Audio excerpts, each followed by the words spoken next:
அவதரித்தது மழைக்காலம் இல்லையா? மழைக்காலத்துல வானத்துல என்ன இருக்கும்? கருப்பு மேகம், கருநீல வண்ணத்துல மேகம் இருக்கும். ஆனா பட்டதிரி என்ன சொல்றாருன்னா, மழைக்காலத்துக்காக கருப்பு மேகம் வரலையாம். இந்த யானை வரும் பின்னே மணி ஓசை வரும் முன்னேங்கிற மாதிரி கிருஷ்ணன் வருவான் பின்னே, அவன் ஒளி வரும் முன்னே. கிருஷ்ணன் என்ன கலர்? கருநீல வண்ணம். அப்ப அவன் திருமேனி ஒளி எப்படி இருக்கும்? கருநீலமா இருக்கும். குருவாயூரப்பா, நீ கிருஷ்ணனா அவதரிக்கிறதுக்கு முன்னாடியே உன்னுடைய கருநீல ஒளி வானத்தெல்லாம் வியாபிச்சுடுத்து. அந்த கருநீல ஒளி தான் மேகங்களா தெரிஞ்சிருக்கு போல இருக்குன்னு வர்ணிக்கிறார். நீ வருவதற்கு முன் காந்தி விரஜைரிவ கனா கன மண்டலைர்தியாம், வானத்தை மேக கூட்டங்களாக ஆவருண்வதி உன்னுடைய ஒளியே சூழ்ந்து கொண்டது. விருருச்சே கில வருஷ வேலா, இப்படி மழைக்காலம் ஒளி வீசுகிறது. நீ அவதரிக்கக்கூடிய நேரம் வந்தது. எப்போ? ஆவணி ரோகிணி அஷ்டமி திருநாள். அப்போதுதான் தேவகிக்கு அந்த பிரசவமாகக்கூடிய தருணம். ஆவணி மாசம், ரோகிணி நட்சத்திரம், தேய்பிறை அஷ்டமி, சந்திரோதய ஆச்சா. 2வது ஸ்லோகம். ஆஷா சுஷீதல தராசு பயோததோயைஹி ஆஷாசி தாப்தி விவசேஷு ச சஜ்ஜனேஷு நைஷா கரோதய விதௌ நிஷி மத்தியமாயாம் கிளேஷாபகஸ்திரிஜகதாம் த்வமிஹாவிராசீஹி ஆஷாசு சீதல தராசு பயோததோயைஹி. குருவாயூரப்பா, எல்லா திசைகளும் பார்த்தால் மேகங்கள் மழை பொழிந்து எல்லா திசைகளும் குழு குழு குழு குழுன்னு குளிர்ச்சியா இருக்கு. பாரு, பெங்களூர்ல இந்த ஹால்ல ஒரு ஃபேன் கூட போடாட்டாலும் குழு குழுன்னு இருக்கு பாருங்க. இது போல மேகங்கள் மழை பொழிந்து அப்படியே குழுகுழுன்னு இருக்கு. ஆஷாசி தாப்தி விவசேஷு ச சஜ்ஜனேஷு, நல்லோர்களுடைய மனங்கள்ல திசைகள்ல மேகம் மழை பொழிந்து குளிர்ந்துருத்து. நல்லோர்களுடைய மனங்களிலே நீ அருள் மழை பொழிந்து விட்டாய், அதனால நல்லோர்களின் மனங்களும் குளிர்ந்து விட்டது. நைஷாக்கரோதய விதௌ, சந்திரன் உதித்து விட்டான், சந்திரோதயம் ஆகிவிட்டது. நிசி மத்தியமாயாம், மத்தியனா நடு, நடு நிசி, நடு நிசின்னு தமிழ்ல சொல்றோம் இல்லையா? நிசினா இரவுன்னு அர்த்தம். நிசி மத்தியமாயாம், நடு நிசின்னு சொல்லக்கூடிய இரவின் மத்திய பகுதி, ராத்திரி 12 மணி நள்ளிரவு நேரம் வந்தது. அப்போது கிளேஷாபகஸ்திரிஜகதாம், உலகத்துல உள்ள எல்லாருடைய கஷ்டத்தையும் போக்குவதற்காக குருவாயூரப்பா துவம் நீயே, சாட்சாத் குருவாயூரப்பா நீயே உலகத்தில் உள்ள எல்லாருடைய கஷ்டத்தையும் போக்குவதற்காக வானத்திலே சந்திரன் உதித்து விட்டான். ஒரு நிமிடம் அப்படியே கண்களை மூடிக்கொள்ளுங்கள். வானத்திலே, கிழக்கு பக்கம் உள்ள வானத்திலே சந்திரோதயம் ஆகிறது. முழு நிலவு கிழக்கு திசையிலே உதிக்கிறான். இப்ப அப்படியே சிறைச்சாலை பக்கம் பார்த்தா தேவகி என்பவள் கிழக்கு திசையாக இருக்கிறாள். உலகமெல்லாம் துன்பம் என்னும் இருட்டாலே சூழப்பட்டு இருக்கிறது. இருட்டை போக்கணும்னா அதுக்கு சந்திரன் உதிக்கணும். தேவகி தான் கிழக்கு திக்கு. வானத்தில் கிழக்கு திக்கில் சந்திரன் உதித்தவாறே தேவகி என்னும் கிழக்கு திக்கிலே ஒரு குழந்தையே சந்திரனாக வந்து தோன்றினான். கண்ணை திறந்து பார்க்கிறோம், தேவகி என்னும் கிழக்கு திக்கிலே சந்திரனை போல கண்டபிரான். குருவாயூரப்பா தோமிக ஆவிராசிகினார். ஆவிராசிகினா தோன்றினாயின்னு அர்த்தம்.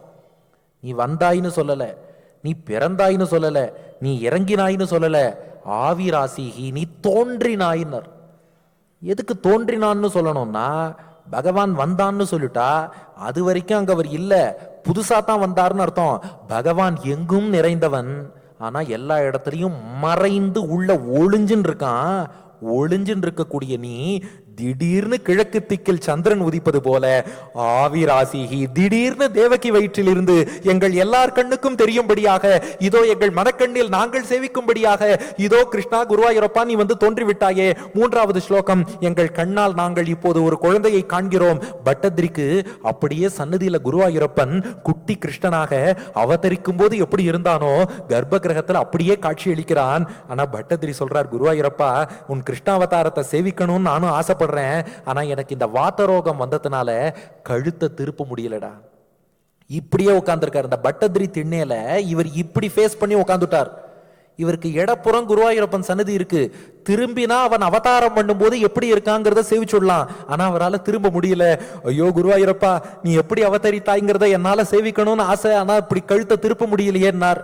குருவாயூரப்பன் சொன்னானா, உங்களுக்கு தானே கழுத்தை திருப்ப முடியாது, ஏன் கழுத்து நன்னா இருக்கே, நான் உங்களை எட்டி பார்க்கிறேன்னு கர்ப்ப கிரகத்திலேருந்து குருவாயூரப்பன் தலையை அப்படி வெளியில நீட்டி பாத்துக்கோங்க நான் அப்படியே வர்ணிக்கிறார். 3வது ஸ்லோகம். குழந்தையாக அவதரித்த கண்ணன் எப்படி இருந்தான்? பால்யஸ்பிருஷாபி வபுஷா ததுஷா விபூதிஹி உத்யத் கிரீட கட்டகாங்கத ஹாரபாசா சங்காரி வாரிஜ கதா பரிபாசிதேன மேகாசிதேன பரிலேசித சூத்திகேகே. குருவாயூரப்பா, பால்ய ஸ்பிருஷாபி, பார்த்தா குழந்தைய போல இருக்கடா.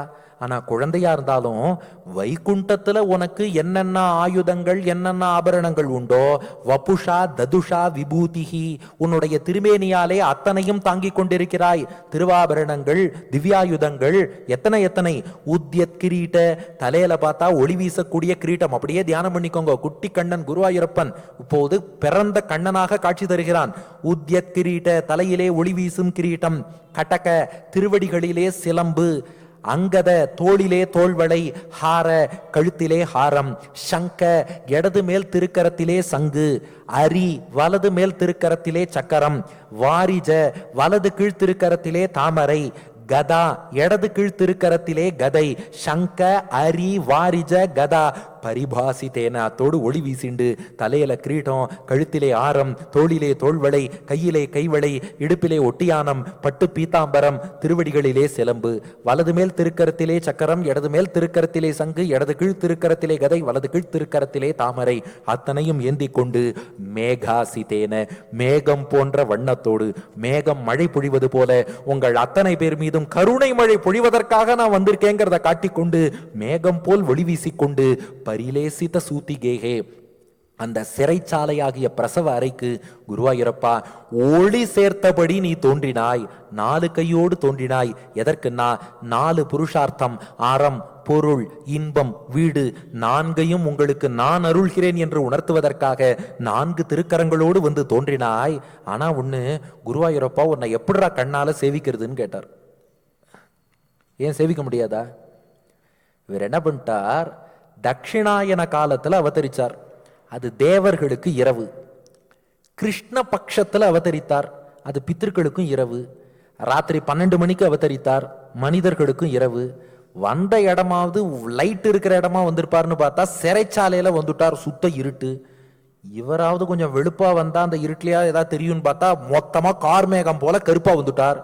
தேவர்களுக்கும் இருட்டு, பித்திருக்களுக்கும் இருட்டு, மனிதர்களுக்கும் இருட்டு, சிறைச்சாலையும் இருட்டு, உன் உருவமும் இருட்டு. அப்ப எப்படி அவனை பார்க்கறது? எல்லாம் இருட்டா இருக்கு. இருட்டோட இருட்டா இவரும் இருக்கார். அப்புறம் எப்படி தரிசித்தார்னா, பட்டத்ரி ரகசியம் சொன்னார். 4வது ஸ்லோகம்.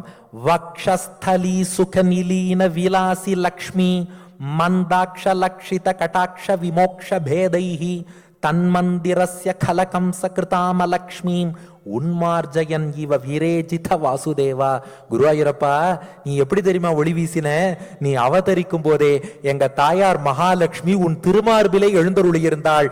நீ கருப்பா இருக்கலாம், ஆனா மகாலட்சுமியோ ஹிரண்யவர்ணாம் ஹரிணீம் சுவர்ண ரஜதஸ்ரஜாம்னு தங்கம் போல, வெள்ளி போல, மின்னல் போல தாயார் பிரகாசித்தாள். தாயாரின் ஒளியை கொண்டு தான் உன்னை சேவித்தோம். தாயார் இல்லாம பெருமாளை சேவிக்க முடியாது. தாயார் அனுகிரகம் இல்லாமல் பெருமாளை தெரிஞ்சுக்க முடியாது. அப்ப அவள் திருமார்பில் இருந்தாள்.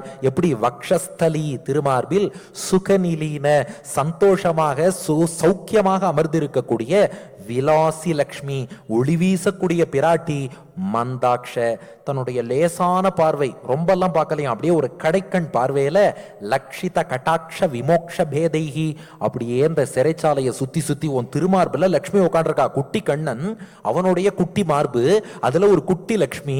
இப்படியே குட்டி கண்ணால லேசா அப்படியே சுத்தி சுத்தி பார்த்தா, பார்க்க பார்க்க என்னாச்சான், தன் மந்திரஸ்ய, அந்த சிறைச்சாலையிலே உள்ள கல கம்ச கிருதாம், துஷ்டனாகிய கம்சன் ஏற்படுத்திய அலக்ஷ்மீம் உன்மார்ஜகன் இவ, கம்சனால் ஏற்பட்ட அலக்ஷ்மிய போக்கிட்டாலும். அது என்ன அலக்ஷ்மின்னா என்ன? அதான் லக்ஷ்மிக்கு ஆப்போசிட். இன்னும் புரியுறாப்புல சொல்லணும்னா, லக்ஷ்மியோட அக்கான்னு ஊத்தி இருக்கா இல்லையா, அவதான். அந்த இருட்டுல அதுதான் நிறைஞ்சிருக்கு. கம்சன் இருக்கிற இடத்துல வேற யார் இருப்பா? ஸ்ரீதேவியா இருப்பா, அவதான் இருப்பா. ஆனா இப்போ லக்ஷ்மி கட்டாட்சம் பண்ணிட்டான்னா அதுக்கப்புறம் அந்த லக்ஷ்மியின் அக்கா அந்த இடத்துல இருக்க மாட்டா. அதனால அதெல்லாம் நீங்கியது, ஒளி ஏற்பட்டது. அந்த ஒளியில் தான் இவ விரேஜித வாசுதேவா, அந்த தாயார் ஒளியில் தான் நீ ஒளி வீசினாய். வாசுதேவா, வசுதேவன் மகனே, உன்னை நன்றாக சேவித்து விட்டேன்டா. நீ அந்த தாயாரால் தான் நீ நன்றாக ஒளி வீசினாய். உன்னை நான் சேவித்துக் கொண்டேன். இப்ப 5வது ஸ்லோகம். ஷௌரிஸ்து தீர முனிமண்டல சேதசோபி தூரஸ்திதம் வபுரு தீக்ஷ்ய நிஜக்ஷணாபியாம் ஆனந்த பாஷ்ப புலகோத்கம கத்கதார்த்ரஹா துஷ்டாவ திருஷ்டி மகரந்த ரசம் பவந்தம். குருவாயூரப்பா, இப்போ தாயார் லக்ஷ்மி காட்டிய ஒளியில் உன்னை வசுதேவர் தன் கண்களாலே கண்டார். முதல் முறை வசுதேவர் உன் தந்தை உன்னை காண்கிறார். பெரிய விஷயம் பாருங்கோ. இந்த உலகத்திலையுமே ஒரு குழந்தை பிறக்கிறதுனா அதுக்கு அப்பா யாருன்னு நேரடியா தெரியாது. அவ அம்மா சொல்லுவா, டே இவர் தாண்டா உனக்கு அப்பா, தெரிஞ்சுக்கோம்பா.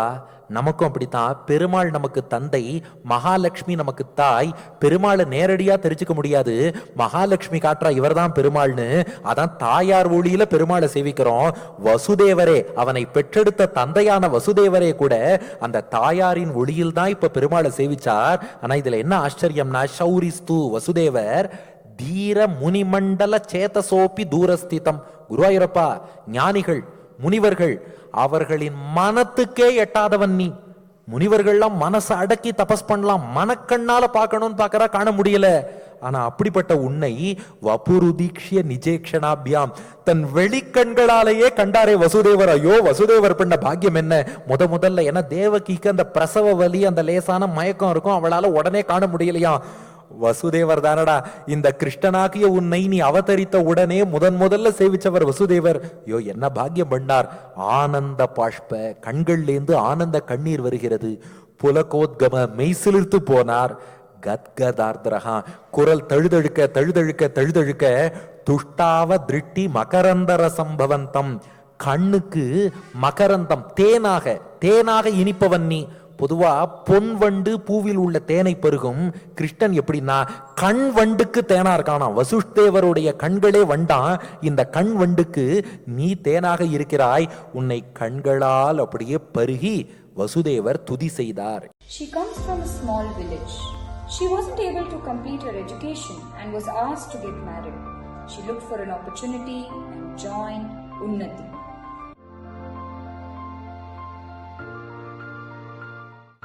We get to learn many things in Unnati. Social skills, success skills, communications, English, computers, tally and values. I am a confident person today. I am a transformed person with a job today. Today, she is economically independent. Many like her have walked out of Unnati with the power to stand tall. We march towards empowering 1 million youth across the country.